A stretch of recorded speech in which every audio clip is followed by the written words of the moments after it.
Partai politik di dalam sistem negara demokrasi modern merupakan biang dan sekaligus menjadi biang kerok di dalam penyelenggaraan pemerintahan. Oleh karena itulah, seorang penguasa atau partai pemenang pemilu di dalam rangka mempertahankan kekuasaannya selalu menjadi biang kerok untuk mengendalikan kehidupan partai politik. Oleh karena itu, karena memang partai politik merupakan bagian dari subsistem penyelenggara negara, maka posisi partai politik menjadi sangat strategis bagi kepentingan para pihak, khususnya para penguasa dan pemilik modal. Assalamualaikum warahmatullahi wabarakatuh. Saudaraku, kembali kita berjumpa lagi di Darwanto Channel. Kali ini kita akan berbincang dan menyoroti tentang keberadaan partai politik di dalam sistem ketatanegaraan Republik Indonesia dan permasalahan yang sesungguhnya. Saudaraku, di dalam doktrin demokrasi yang diintroduksi atau diperkenalkan atau dijejalkan ke bangsa Republik Indonesia ini, yaitu no party, no demokrasi. Tidak ada partai politik, maka tidak ada demokrasi.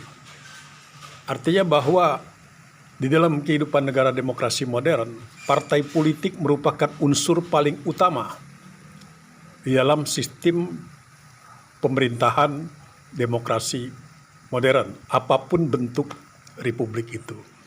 Maka ketika dalam sebuah negara tidak ada partai politik, maka negara tersebut bukan merupakan negara demokrasi modern. Nah, ada beberapa negara yang menyelenggarakan pemilihan umum tetapi tidak memiliki partai politik, yaitu negara Republik Islam Iran. Proses pemilu, pemilihan wakil rakyat, dan pemilihan penyelenggara negara itu terus dilakukan dalam periode tertentu, tetapi bukan diajukan oleh partai politik. Demikian juga di beberapa negara, seperti di Taliban pun, mereka juga melalui proses pemilihan umum tetapi tidak ada partai politik. Maka kedua negara tersebut, Afghanistan di bawah rezim Taliban dan kemudian negara Republik Islam Iran, itu bukan sebuah negara demokrasi modern. Karena itulah di dalam konstitusi negara Republik Indonesia, keberadaan partai politik itu memiliki posisi yang sangat penting, di mana partai politik itu merupakan bagian dari subsistem dalam sistem pemerintahan negara demokrasi, di mana tugas utamanya adalah mengajukan pasangan calon presiden untuk dipilih oleh rakyat dan mengajukan calon anggota DPR RI, DPRD provinsi, DPRD kabupaten kota, dan mengajukan pasangan calon kepala daerah tingkat provinsi dan kepala daerah tingkat kabupaten untuk dipilih oleh rakyat di dalam pemilihan umum. Nah, karena posisinya adalah menyiapkan, merekrut, dan mengajukan pasangan calon presiden, maka posisi tersebut merupakan bagian dari subsistem dalam sistem bernegara. Oleh karena itu, ketika subsistem dalam bernegara ini dimiliki atau dikuasai oleh segelintir orang, maka sesungguhnya partai politik itu sudah bergeser eksistensinya. Karena adalah sangat tidak mungkin subsistem dalam bernegara itu hanya dikendalikan oleh sekelompok sedikit orang atau beberapa orang. Jadi betapa pentingnya posisi partai politik di dalam sistem kehidupan berbangsa negara di negara demokrasi modern.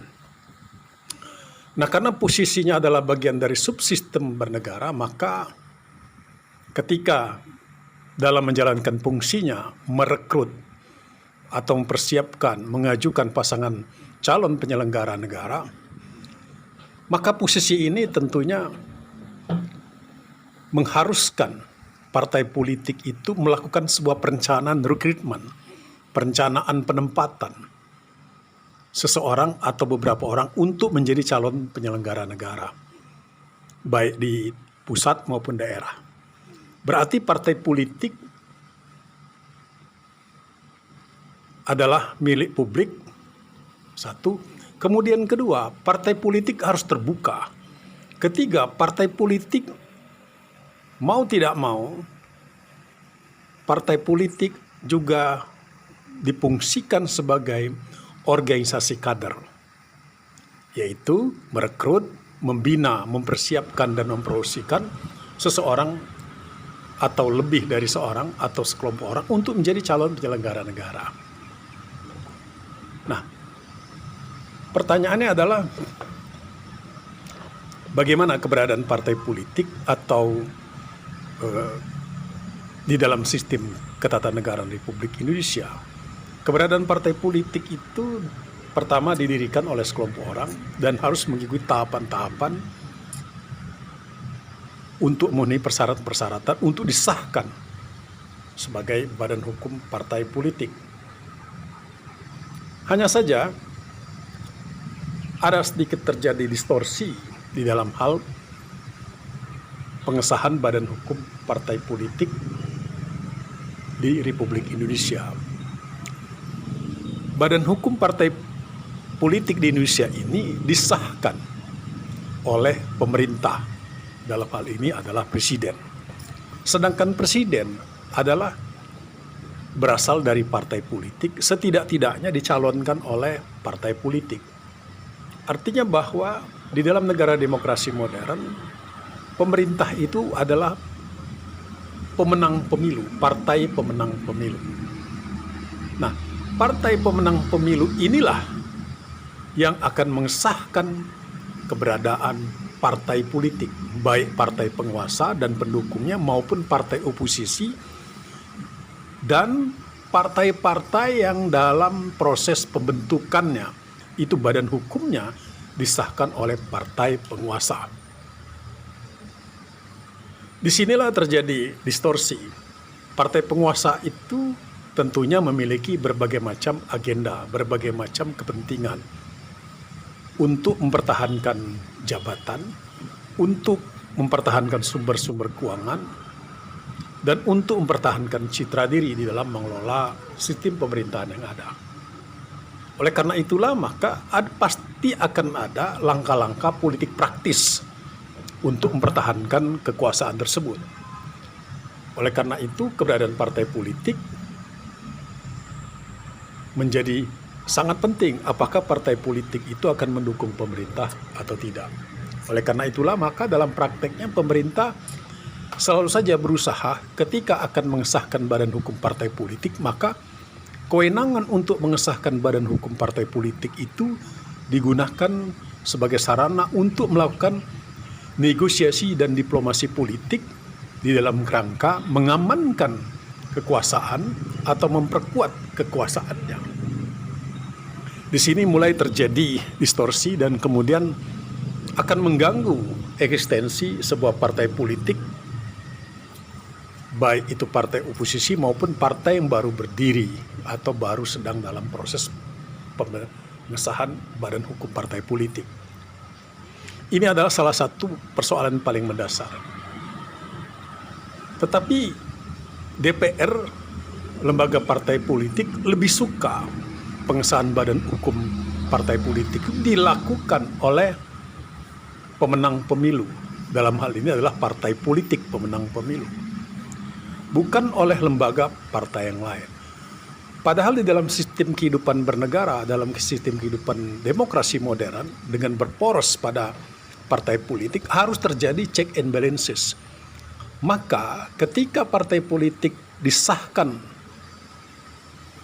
oleh partai pemenang pemilu, dengan kata lain, pengesahan badan hukum partai politik itu menjadi kewenangan dari partai pemenang pemilu.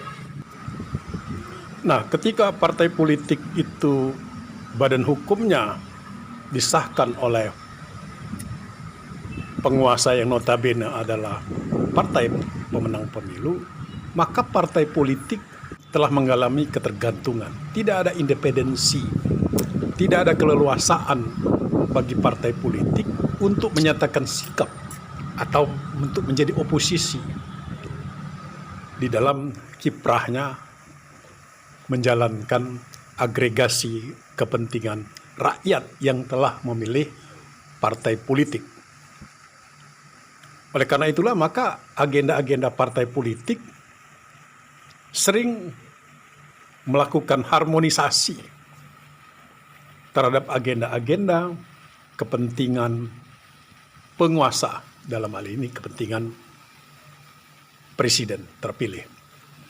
Saya memiliki pandangan berbeda karena betapa pentingnya terjadi check and balances di dalam sistem negara demokrasi modern.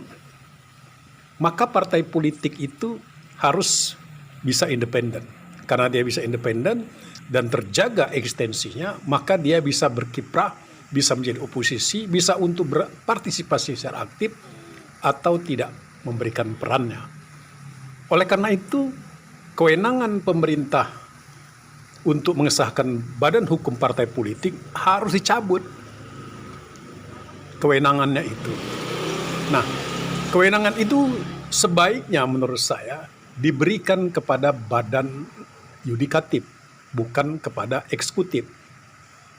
Yang sebelumnya menjadi kewenangan eksekutif dialihkan menjadi kewenangan yudikatif, yaitu pengadilan. Dalam hal ini bisa melakukan pilihan ke badan yudikatif, antara lain di Republik Indonesia ini ada berbagai macam lembaga yudikatif. Satu adalah peradilan tata usaha negara, kedua adalah peradilan umum, ketiga Mahkamah Konstitusi. Nah, dalam konteks lembaga tinggi negara, maka pilihan bisa dilakukan. Kewenangan mengesahkan badan hukum partai politik menjadi kewenangan lembaga tinggi negara Mahkamah Agung atau menjadi kewenangan lembaga tinggi negara Mahkamah Konstitusi. Nah, jika kewenangan memberikan status badan hukum partai politik diserahkan kepada lembaga peradilan, maka pihak eksekutif tidak bisa secara serta-merta melakukan intervensi dalam proses pengalihan, dalam proses pengesahan badan hukum partai politik. Dan ini juga membuka peluang bagi berbagai pihak pada saat pengesahan badan hukum partai politik di peradilan memiliki kesempatan untuk melakukan gugatan intervensi manakala dipandang bahwa telah terjadi pelanggaran atau ketidaksesuaian mekanisme di dalam penyelenggaraan partai politik dengan anggaran dasar atau bertentangan dengan ketentuan hukum dan undang-undang yang berlaku. Jadi para pihak bisa punya kesempatan untuk melakukan gugat intervensi, dan partai politik pun lebih terjamin keberadaannya di dalam ketika sudah disahkan badan hukumnya oleh lembaga yudikatif atau oleh lembaga peradilan. Berbeda halnya ketika badan hukum partai politik itu disahkan oleh lembaga eksekutif, oleh presiden melalui pembantunya Kementerian Hukum dan HAM. Maka ketika partai politik melakukan pergantian kekuasaan, pada saat yang sama pemerintah sebagai institusi yang memiliki kewenangan mengesahkan badan hukum partai politik, dia bisa melakukan berbagai macam tindakan dan berbagai macam kemungkinan. Bisa saja mengesahkan atau tidak mengesahkan atau membiarkan konflik yang terjadi di dalam partai politik. Demikian kaji sorot berbincang dalam kesempatan tayangan ini. pada tema yang lain kita akan kembali berbincang dan saksikan perbincangan sorot pada episode-episode yang akan datang. Mohon di-subscribe, like, dan share. Terima kasih. Wassalamualaikum warahmatullahi wabarakatuh.